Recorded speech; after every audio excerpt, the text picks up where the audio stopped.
Hey guys, so please ignore the mess behind me. I just moved into my new place and I kind of broke my bed frame coming here. It was already a little broken and so I have to wait for my new one to come, so I'm lacking in storage space right now.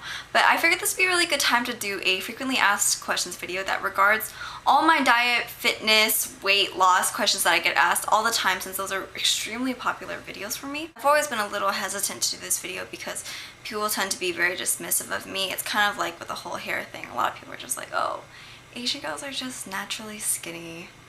Asian girls are naturally skinny fat. Coming from an Asian girl, most Asian girls are skinny fat, unless they're so skinny to the point where they can't even be skinny fat, which happens with every race. This transcends race. But most Asian girls are skinny fat because most of them don't work out, because most of them are considered to be in shape, even though they're really not. But just because they're more slender and people think they're in shape, but they're really not. That's why a lot of Asian girls, they look really small, but then they'll be like, kind of soft around the arms or poochy around the stomach. I really like a toned, athletic looking body. I've done sports for my whole life, and so I've always really envied a body that looks like it's not gonna break. And I've always loved the look of, flat tummy with abs.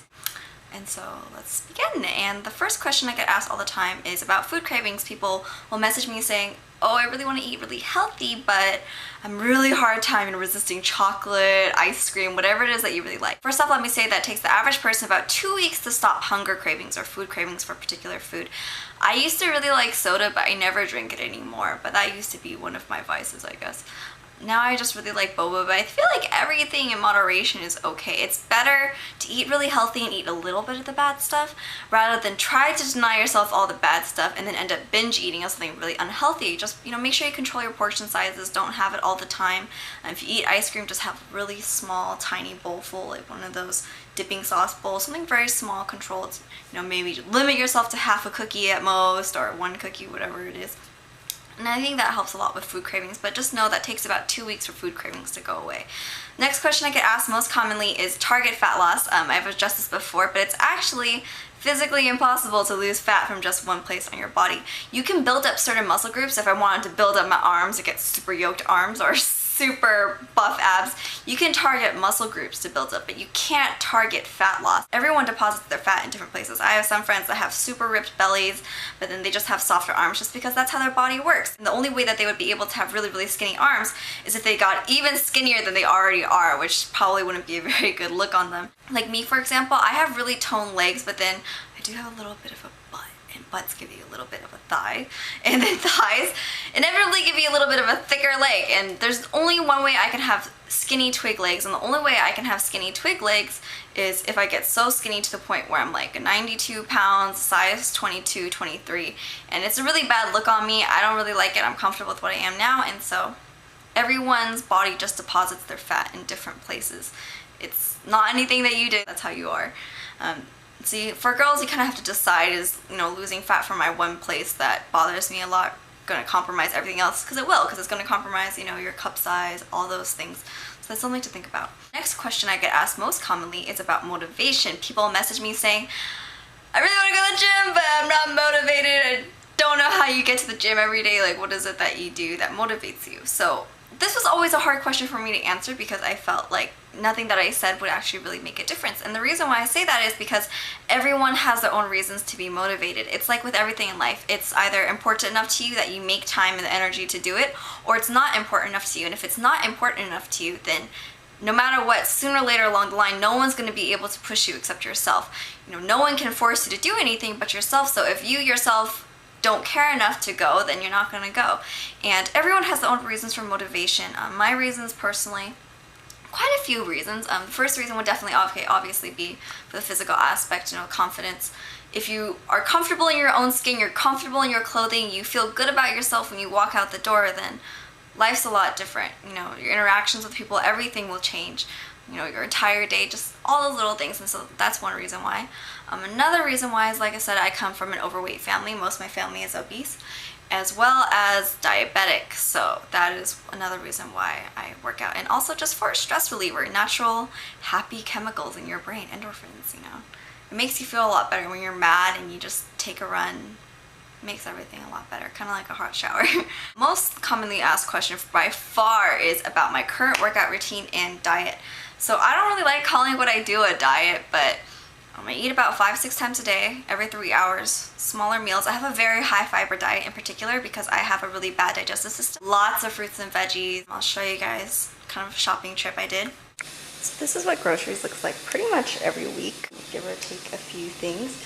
So pretty much everything I eat at home consists of what you see on the table. For breakfast, I usually eat some oatmeal. I'll smash up a banana or two inside and it gives it a little bit of flavor and sweetness.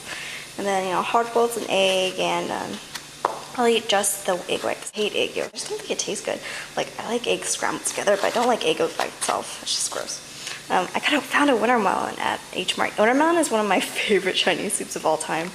I've been in a really big cooking mood, but watermelon soup is so delicious. You guys should really try it if you guys have never tried it. I always get a good variety of greens. I always get some spinach and some salad. For the spinach, I'll eat it either as salad leaves or I'll use it and just steam it. I'll just throw it into things that I'm cooking at the time.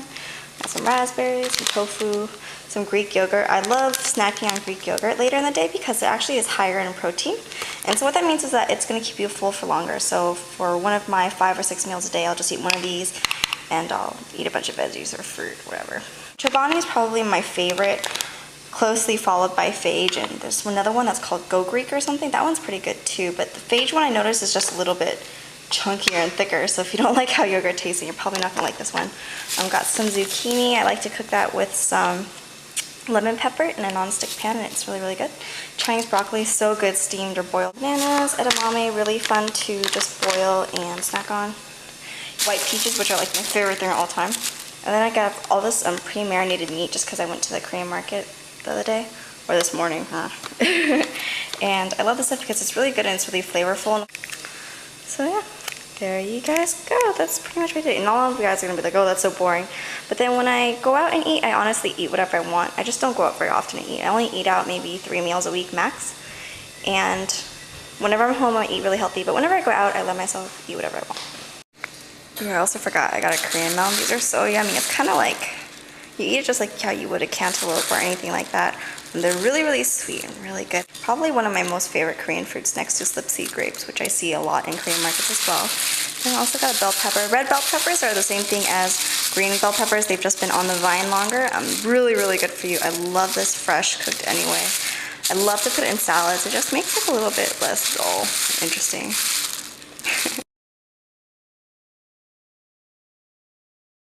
Of course I eat bad food once in a while. I don't make any pastas or bread like items or rice at home, but when I go out, that's honestly probably the food that I like the most. When I go out, I won't pay 10-14 bucks for a salad. I won't do it. I'll just eat, you know, my noodles. I love noodles. I think noodles are so good. Pastas, I love that stuff. But I don't eat out very often. I only eat out about 2 or 3 meals a week at the very, very most. And everything else what I eat is pretty much what I've shown you. I work out 4 to 5 times a week. 3 days a week I do weight training, and then 4 or 5 days I do cardio. So I do what's called high intensity interval training. What that is you alternate periods of low intensity cardio with high intensity cardio. It keeps your heart rate up, burns more calories, and it's less boring. That's another reason why I started doing that, because I got so bored. Because what happened was I would just sit there and run straight for forever, and you know, my body would happen, it would kind of give it a little bit of a roller effect. So to go against that, what I did is I started running uphill and then doing interval training, because it would kind of flatten out my butt when I would run, so running uphill alleviates that problem. But then, like I said, you kind of have to give and take a little. It does make my legs a little bit more stocky, so it really depends on what matters to you. But I mean, I never really have stick thin legs, like I said, unless I'm 92, 93 pounds, and so I don't really care. This is what I mean about my body. I build really chunky, heavy muscle, especially around my leg area. This whole thing is solid. You really can't grab skin. You can grab that much, but that's not a lot.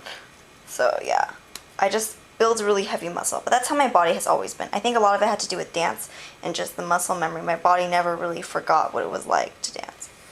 The reason why I don't really want to do a video showing exactly what I do or exactly how I do it is because my body is really different, like I said, from a lot of people's, and I've been kind of messing with my body for so long that I have a very good understanding of my body, and I know what I want, I know what's possible for it, and even if you worked out and did the same exact workout I did, probably wouldn't give you the results you wanted or work the same for your body, which is why I really suggest getting maybe a personal trainer the first few times you go to the gym, just because most people who work out often, they've all gone through this phase where they've gone to the gym a lot, but they never really saw results because all they did was just kind of like, oh, I'll hop on this machine, oh, I'll go on this machine, because you don't really know what you're doing, you don't really understand your body, and then once you kind of realize how to make your body look like how you want it to look, then it becomes a little bit easier.